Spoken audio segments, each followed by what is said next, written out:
Sis Karina hampir tidak dapat berhenti bergetar saat dia menatap si Selena di hadapannya. Wanita yang saat ini hampir tidak ia kenali. Amarah, penyesalan, keputusasaan, ribuan emosi membanjiri dirinya. Namun yang terpenting, saat ini, adik perempuannya sedang berdiri melawan dirinya. Dia tidak pernah membayangkan hal ini akan terjadi. Sis Karina pernah sangat meyakini dapat melindungi saudarinya, si Selena. Mereka selalu tidak terpisahkan, bergantung satu sama lain seperti yang ia ingat selama ini. Sepasang elf muda yang anggun dan lembut, terikat melalui hutan yang lebat. Namun dengan tersebarnya kejahatan abis, rawa bayangan tempat mereka tinggal hancur dan masuk ke dalam kejahatan abis.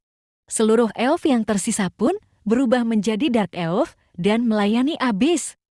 Dark Elf memiliki arti tersendiri bagi iblis. Mereka masih memiliki kekuatan kuno para elf, meskipun telah dipaksa untuk tunduk kepada abis. Penguasa abis dengan ketamakannya mencari mereka, dengan tujuan menggunakan Dark Elf sebagai batu loncatan untuk menghancurkan dunia. Dari sini, tidak ada satupun yang dapat melarikan diri.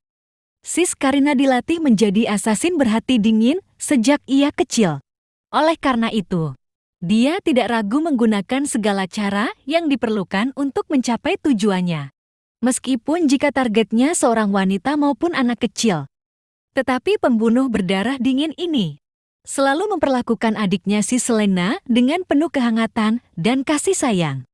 Demi melindungi si Selena, Sis Karina memohon kepada pemimpin klannya untuk merahasiakan profesinya dari si Selena, supaya ia tidak terlibat dalam pembantaian dan pembunuhan. Sementara si Selena tidak mengetahui apa yang telah dilakukan oleh kakaknya. Sis Karina menganggap adiknya sebagai satu-satunya kenyamanan dalam hidupnya yang penuh dengan pembunuhan dan kekerasan. Sis Selena merupakan simbol baginya bahwa ia masih memiliki tempat untuk pulang, yaitu bersama dengan saudarinya. Sis Karina sangat mengetahui bahwa mereka ditakdirkan dalam pertempuran antara cahaya melawan kegelapan di perang tiada akhir. Kekacauan yang segera akan terjadi. Hidup mereka akan berada di ujung tanduk. Dia tidak memiliki pilihan. Tetapi setidaknya ia masih dapat melindungi adik perempuannya. Di bawah perlindungan Sis Karina, Sis Selena dijauhkan dari segala hal yang berkaitan dengan pembunuhan dan konspirasi. Sis Karina tidak pernah mengira. Bagaimanapun, dinding pembatas yang ia buat di sekitar saudarinya akan terkikis seiring dia tumbuh dewasa. Dan alasan pertahanannya runtuh bukanlah berasal dari dunia luar, melainkan dari Sis Karina sendiri. Ketika Sis Selena tumbuh dewasa, ia menyadari ada sesuatu yang disembunyikan oleh kakaknya. Terkadang Sis Karina meninggalkan rumah secara tiba-tiba, tidak kembali dalam waktu yang lama dan saat kembali, tubuhnya dipenuhi luka. Sis Selena tidak pernah tahu bagaimana kakaknya bisa mendapatkan luka seperti itu, dan hal ini membuatnya gelisah.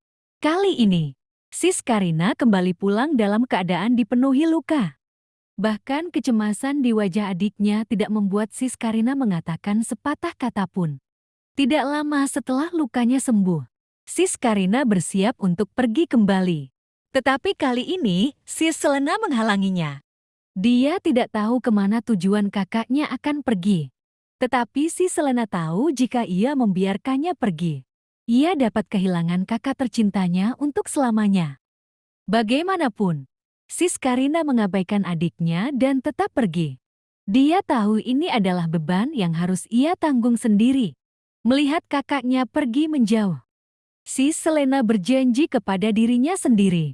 Ia tidak akan berdiam diri menunggu di rumah seperti anak kecil yang naif. Sis Selena dengan hati-hati mengikuti Sis Karina. Sis Karina segera mengetahui ia sedang diikuti.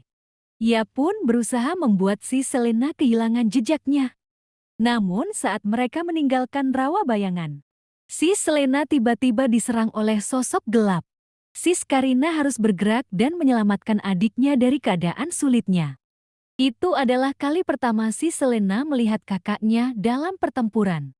Melihat bagaimana kakaknya mengalahkan lawan, si Selena merasa lega sekaligus menyadari dia dan kakaknya hidup di dua dunia yang berbeda.